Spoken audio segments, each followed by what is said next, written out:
करेंगे। काफ़ी टाइप्स हैं कार्टिलेजेस की, उसके बारे में बात करते हैं, ठीक है।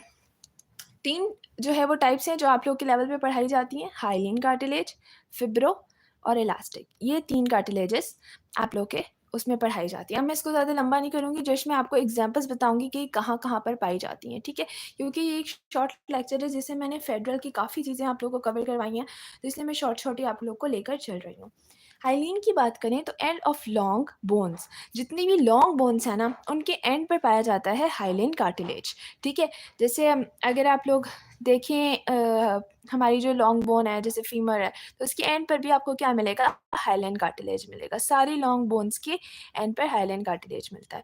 इसी तरीके से हाइलाइन कार्टिलेज और कहाँ होता है? नोज़ पर होता है। जो हमारी नोज़ है, नोज़ के अगर आप बीच में अगर इसको आप हाथ लगा कर देखें तो उसमें पतली-सी बोन होगी, बिल्कुल हल्की-सी जो कि फ्लेक्सिबल होगी, तो वो हमारे पास क्या है? क्या कहलाती है वो हमारे पास? Highline cartilage. इसी तरीके से लेरिंग्स और ट्रैकिया में भी जो है वो हाइलाइन कार्टिलेज ही जो है वो यूज़ होता है, ठीक है? ट्रैकिया हमारी जो वो है वो साँस लेने वाली नाली, उसमें भी जो है वो हाइलाइन ही यूज़ होता है। इसी तरीके से अगर हम फिब्रो की बात करते हैं, फिब्रो कार्टिलेज हमारे घुटनों में और हमारी जो डिस्क वर्टेब्रा होती है ना, जो हमारा वर्टेब्रल कॉलम होता है, अगर मैं आपको एक और लेक्चर में इसको दिखाऊँ, तो यहाँ पर आप देखें, ये दूसरा लेक्चर है लेकिन इसमें आप लोग को दिख रही है हमारी डिस्क है, ठीक है ना? ये वर्टेब्रल कॉलम है और इसके बीच में जो यहाँ पे कार्टिलेजेस हैं, ये हमारे पास होती हैं फिब्रो कार्टिलेज, ठीक है? और इस तरीके से घुटनों में भी पाई जाती हैं फिब्रो कार्टिलेज। अगर हम बात करते हैं इलास्टिक की, तो इलास्टिक कार्टिलेज हमारे पास पाया जाता है एयर फ्लैप में। अगर आप अपने कानों के नीचे या फिर कानों के ऊपर जो है वो हाथ लगाकर देखें, तो आपको बोन टाइप स्ट्रक्चर मिलेगा, बट वो बहुत फ्लेक्सिबल होगा, ठीक है? बहुत ज़्यादा फ्लेक्सिबल होगा, वो स्ट्रॉन्ग नहीं होगा, तो वो स्ट्रक्चर कहलाता है कार्टिलेज। और वो कौन-सी टाइप है कार्टिलेज की? Elastic cartilage. इसी तरीके से हमारे पास एपिग्लॉटिस, एपिग्लॉटिस में भी जो है वो कार्टिलेज पाया जाता है। कौन-सा? Elastic cartilage. अब एपिग्लॉटिस क्या है? खाने को जो हम लोग खाना खाते हैं, तो वो खाने की नाली और साँस की नाली को अलग करता है, वो होता है एपिग्लॉटिस, यानी वो खाने को साँस की नाली में जाने से रोकता है, वो होता है एपिग्लॉटिस, ठीक है? याद रखिएगा इस चीज़ को। इसी तरीके से अब हम कंपैरिज़न की बात करते हैं, जहाँ अभी मैंने आपको कुछ चीज़ें बताई हैं about bones and about cartilages, तो अब हम उनका थोड़ा-सा ओवरव्यू कंपैरिज़न करते हैं, ताकि हमें समझ आए कि दोनों में फ़र्क क्या है, ठीक है? अच्छा जी, सबसे पहले हमारे पास जो है कोलेजन की अगर हम बात करते हैं, यानी कि वो आपस में मिली हुई कैसे हैं? बोन जो है वो डेंसली पैक है। बोन्स के जो सेल हैं, वो डेंसली पैक हैं, एक-दूसरे के साथ टाइटली पैक हैं। लेकिन अगर हम बात करते हैं कार्टिलेज की, तो कार्टिलेज के जो सेल्स हैं, वो लूज़ली पैक्ड हैं, ठीक है? वो एकदम टाइट पैक नहीं है। इसी तरीके से अगर हम बात करते हैं सेल टाइप की, तो बोन्स के अंदर 3 तरह के सेल आते हैं, ऑस्टियोब्लास्ट, ऑस्टियोसाइट, ऑस्टियोक्लास्ट। लेकिन अगर हम बात करते हैं कार्टिलेज की सेल की, तो कार्टिलेज का सिर्फ़ एक ही सेल होता है और वो कौन-सा होता है? कॉन्ड्रोसाइट।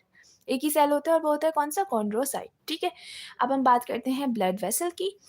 बोन्स के अंदर जो है वो ब्लड वेसल्स होती हैं, मौजूद होती हैं ब्लड वेसल्स, लेकिन अगर हम कार्टिलेज की बात करें तो कार्टिलेज में ब्लड वेसल्स एब्सेंट होती हैं, ठीक है?